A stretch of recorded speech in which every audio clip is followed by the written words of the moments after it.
Hello, everybody. Welcome back to Oscar Buzz Trivia. Here, joined by Thomas. As always, we are back with some more fall festival stuff. We got Richard Linklater's Hitman. We also have a potential international feature contender in Green Border, plus trailers for Origin, which is premiering tomorrow, and for May December, which is going to be hitting more festivals. It's going to be hitting New York in a couple of weeks and drop into Netflix soon as a potential awards contender. So we are going to be talking about all of that. The tickers once again on the bottom. We have the rankings based off of cumulative critic scores, in addition to our personal predictions in the big categories. All right, let's get into it. All right, so the Hitman, or just Hitman. This is a new Richard Linklater film. We don't have a distributor yet, but apparently there is a bidding war going on because a lot of people liked this movie, as you see with the 100. So the average rating, a 7.8.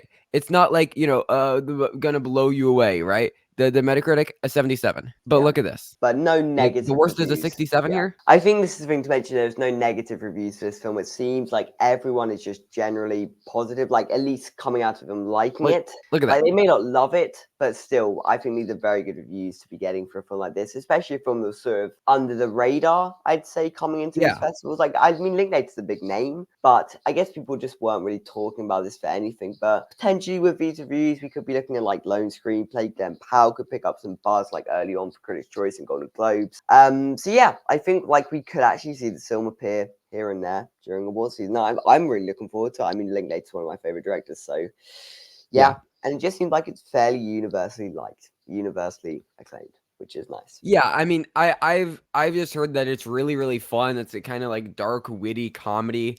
I've heard that Glenn Powell is great. He's like incredibly charming, has like incredible screen presence. I've heard it being compared to like Barry, and like taking like the concepts of Barry as far as like this like dark comedic look at a hitman, but then like kind of like elevates it into a film format. Not elevating it above like the television format, but like kind of transforms it to fit as best as that concept possibly could in the film format. And again, like this might not be like the All of Us Strangers or the Poor Things where it's getting like a 90 plus on Metacritic that we've been seeing, but everybody just seems to like it. It's like still getting good reviews. Yeah, I haven't seen a bad. I haven't heard like a dissenting opinion on this. Yeah, and that's the same with most films premiering at these festivals. We've not heard many bad like sort of like there have been some, but most films have been premiering to generally like sort of opinions. So yeah, it's great to and see. Also remember, this is Venice, right? This is going to be one of the more snobby festivals. When this heads to TIFF, exactly, like if it is a sort of crowd pleasing thing, I think I'm getting major crowd pleaser vibes. I think a lot of people could be getting behind this. I'm so hyped about this. Like, people have been saying it's one of Linklater's best, one of his most fun. We are both obsessed with Linklater on this channel.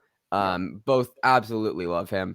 And like just anything new from him, like Glenn Powell, I thought he was like incredibly fun in Top Gun Maverick. I think one of the best parts of that film. Like there's a lot of positives for this film. I'm very excited. As far as awards, I think that we're potentially looking at like a lone screenplay now is adapted, which hurts, but it's Linklater and Glenn Powell writing together. So if maybe Glenn Powell can't fit into the actor conversation, I think that you get like Globe comedy actor potentially. Exactly, these kind of things. You could pick up some sort of like early buzz towards the end, towards the start of the series, but like, I don't think any major awards will be happening for him. But as you say, lone screenplay, original screenplay. If Barbie doesn't move, especially if Barbie doesn't move from adapted to original, I think there's a lot of space. This is adapted though. This is adapted. Oh yeah, sorry, yeah. So if Barbie moves, I guess, yeah. So if Barbie moves, then this frees up. Although I guess if it isn't adapted is a harder category. It seems like there's a lot more stronger contenders. Like we've got the major contenders. Barbie, Poor Things, Killers, adapted. Yeah. But there might be space for it. There might be space. If Barbie moves, then those last two spots, there's like this. There's All of Us Strangers, there's Spider-Verse. Yeah. There's room. Yeah. There's absolutely room. So it could be interesting. I could see maybe getting in there. And again, if they want to reward Powell, they can do that by nominating him in screenplay alongside Linklater. I could see that making sense. I don't really see it necessarily being a player elsewhere. But regardless of awards, just really, really hyped about this film. Let's talk about this now. Green Border. This is going to be a potential Golden Lion contender, potential international feature contender. It's by Agnieszka Holland, I think is the pronunciation that I'm going to go with on Yeah, that. we'll go with. But it's an 86, average critic rating 7.6. Mm. Not again most blowing away. We don't have a rating yet, but this is the rating curve. I It think we're seems probably looking at like fairly decent. Like, 3.7, 3.8. yeah, It seems to be generally pretty well liked though. Like everybody that I've been yeah, seeing has said that it's just really effective. I mean, it's about like refugee crises and everything like that going on in Eastern Europe. And I believe it would be a Polish film, so it'd be their submission.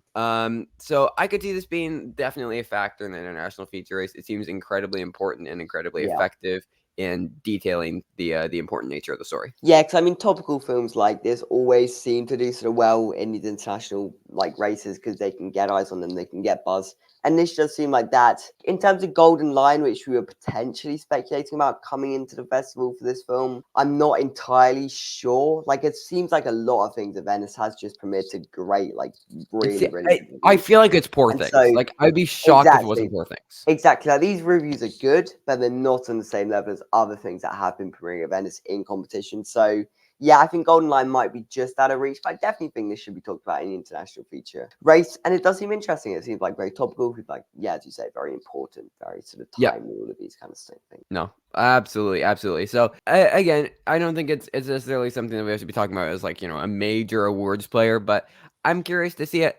Mm, And I think it's definitely something to keep an eye on for that international feature category, especially if we see things like Zone of Interest or Anatomy of Fall just not being exactly. eligible or not Yeah. able to happen I think because of this language year, stuff. yeah, this year we'll have more space than ever in the international feature race for things to just sort of pop up, things just sort of appear. Yep, absolutely. So, um, moving on from the films for a second, let's talk about trailers. So, briefly, first of all, May December. This is already a film that we've talked about a lot. Yeah. We just got like a 50-second teaser. This is just the first footage we've got for it.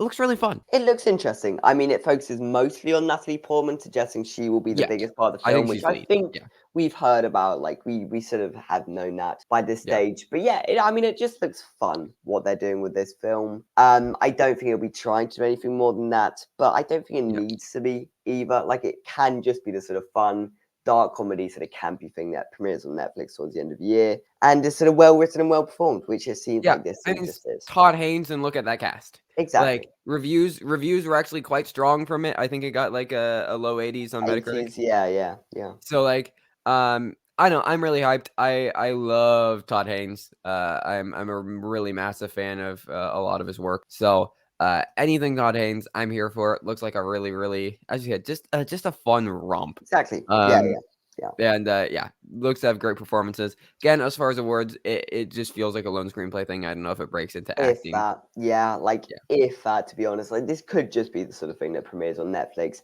and is just sort of this dark comedy throwaway sort of thing that is fun, I but don't know is about not really. throwaway, but No, I know, but like this sort of thing where it's just like it's just for the fun, but it's not really, I don't know, doing more, I connecting with guess. Yeah, people. Yeah, exactly. It's not connecting with people on a level enough where they would go out and sort of actively champion it. I could definitely see that sort of part of this film, but either way, it's one of my most anticipated coming out at yeah, the I'm film really excited. festivals and towards the end of the year. Like I think everything about this seems like it's going to probably work for me. So yeah. Yep, absolutely. And then we got the trailer for Origin, okay?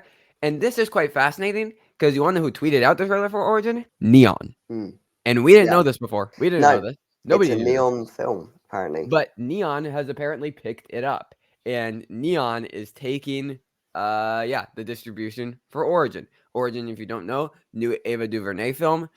It's adapted from a nonfiction book about like racism and like caste systems across Mm. the world. I believe, and it's starring Anjanou Ellis, Academy Award nominee for King Richard. And this looks really good.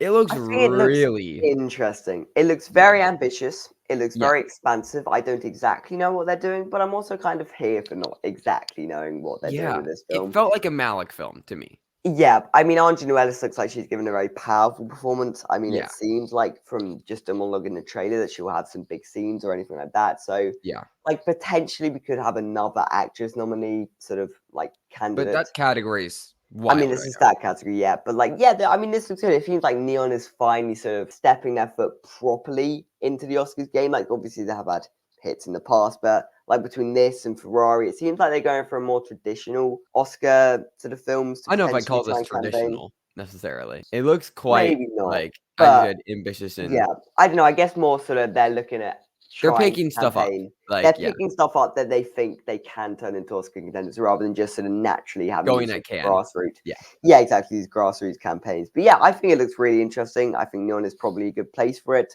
I don't think Netflix, who dropped the film, I believe, would have necessarily been the right thing for this Yeah. film. I don't know if that distributor would have been right. Like, I don't think this is really a streaming film. It doesn't feel like that type of thing. Yeah, and I But know Ava yeah, wanted this to be in theaters as part of the reason why. exactly. Yeah. Exactly. Yeah. And Like, I think this we could be looking at big things with this film. So yeah, one I to so keep an eye on. yeah, I mean, yeah, and it premieres tomorrow. Like, I could see this being a big critics thing. I'm genuinely so hyped for it. Like, I mean, Ava DuVernay, like, sure, there's like, like Selma, which is like Which is fine. fine. It's Yeah. okay. But like some of her documentary work is astoundingly good. Like she's put together some really, really incredible projects.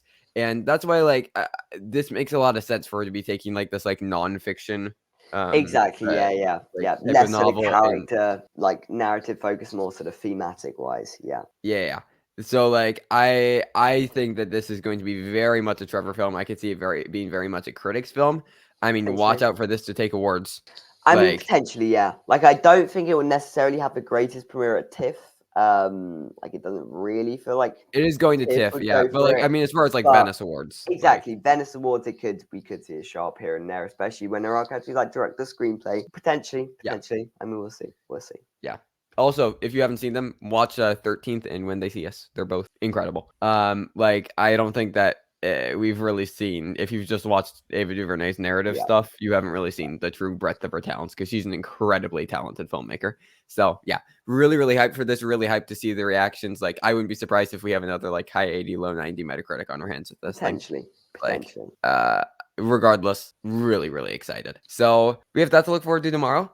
Lots of fun stuff. Yeah. I mean that, and then you got Venice kind of winding down. We're starting to get all the It's contenders kind of in done, place. yeah. We're done with Telluride. We've got just the last few days of Venice. But yeah, like, I mean, we've got Venice Awards and TIFF to look forward to. There's still a lot of stuff. We're far from over with this award season. Yep. We And have we a few probably plenty. won't be going daily necessarily, as a lot of the things that are going to be coming out at TIFF have already come out at Telluride. Yeah. So it might be But I start mean, to be it would like be still be become interesting to get another perspective, I guess. yeah.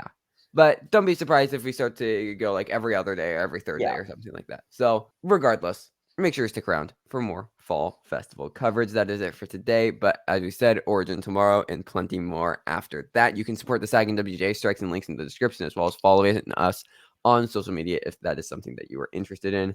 But until next time, thank you everybody for watching. Stay safe and goodbye.